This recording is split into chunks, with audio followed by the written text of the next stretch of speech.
Vina dan Egy ya, itu dinyatakan dibunuh dan diperkosa, yaitu sekitar jam 10 tanggal 27 Agustus 2016 oleh 8 orang terdakwa yang ada sekarang di penjara. 1, Saka sudah bebas karena tidak dihukum seumur hidup. 5 masih ada di sana. Ya, 7 masih ada di sana. Nah, padahal menurut mereka ini, kelima terdakwa itu yang diwakili sekarang 5, termasuk Saka, ya, jadi 6 berarti ya. Satu lagi kita belum bertemu ya. Itu mengatakan pada tanggal 27 Agustus tersebut, jam 10-an itu, mereka itu tidak berada di tempat kejadian di mana Egy dan Vina dibunuh. Mereka ada tidur bersama-sama. Berarti 9 orang tadi itu bersama-sama di rumah anaknya Pak RT. Jadi kalau mereka ada di rumah Pak RT pada jam yang sama itu, bagaimana mereka bisa dituduh melakukan pembunuhan di tempat dibunuhnya si Egy dan Vina? Eki ya. Sehingga timbul pertanyaan, sebenarnya ada pembunuhan enggak? Kan gitu. Itu. Nah, kedua yang sudah saya jelaskan kemarin, biar jelas lagi. Yang didakwa di dalam perkara ini ada 11 orang. 11 orang. Didakwa secara bersama-sama melakukan tindak pidana pembunuhan dan perkosaan. Dari 11 ini, 8 sudah diadili. 3 dinyatakan buron. Kemudian terakhir ditangkap 1, yaitu namanya Peggy. Kemudian 2 orang lagi yang dinyatakan buron ini tiba-tiba dinyatakan diralat, itu adalah fiktif, artinya tidak ada. Padahal dalam dakwaan jaksa dikatakan yaitu Andi dan Hadiah? Dani. Andi dan Dani. Yang kemudian oleh jaksa, oleh polisi dinyatakan itu fiktif.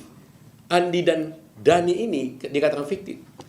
Itu di dalam dakwaan disebutkan bahwa Dani dan Andi inilah yang membawa korban Vina dan si Eki ke flyover dengan naik sepeda motor diapit katanya.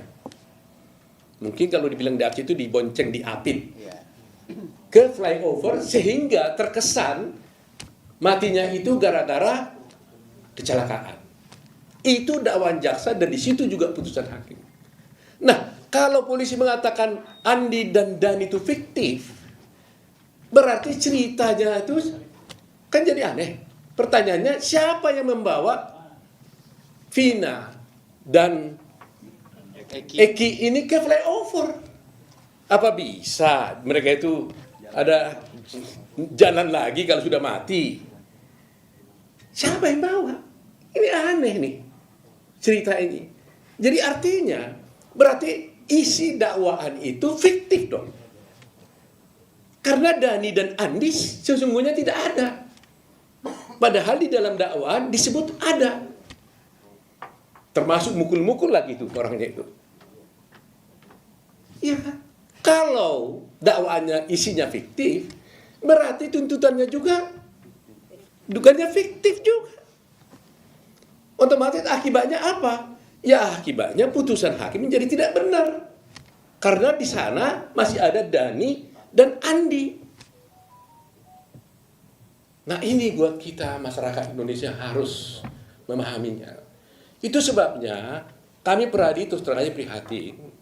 Mereka itu datang atas jasa bantu dari Pak Kang Dedi, datang ke sini.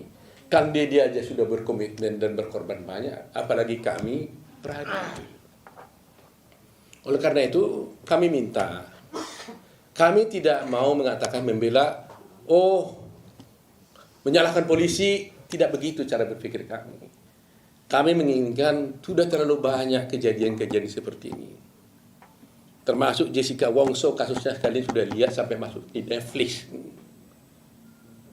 Saya melihat akhir-akhir ini, pameo di dalam hukum, waktu saya sekolah hukum pertama kali, sampai saya menjadi dosen, mengajar, sampai guru besar, itu kita diajarkan pameo, baik kepada semua sarjana hukum, termasuk yang kemudian menjadi hakim, jaksa, dan polisi. Lebih bagus membebaskan 1.000 orang yang bersalah ketimbang menghukum 1 orang yang tidak bersalah. Itu pameo yang kita anut.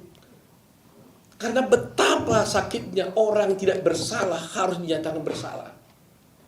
Itu pelanggaran ajasi luar biasa. Coba pada semua penegak hukum yang ada, kalau itu terjadi kepada anak kita, kepada saudara kita, putri kita, bagaimana perasaan Anda?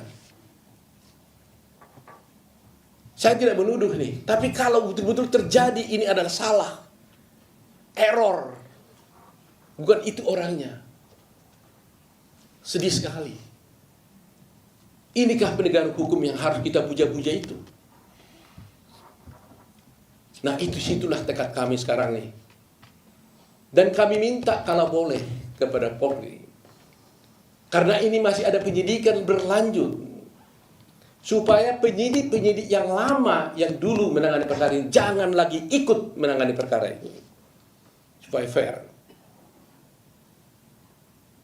Dan menurut cerita di dalam mereka ini, yang menangkap ini adalah ayah korban, polisi.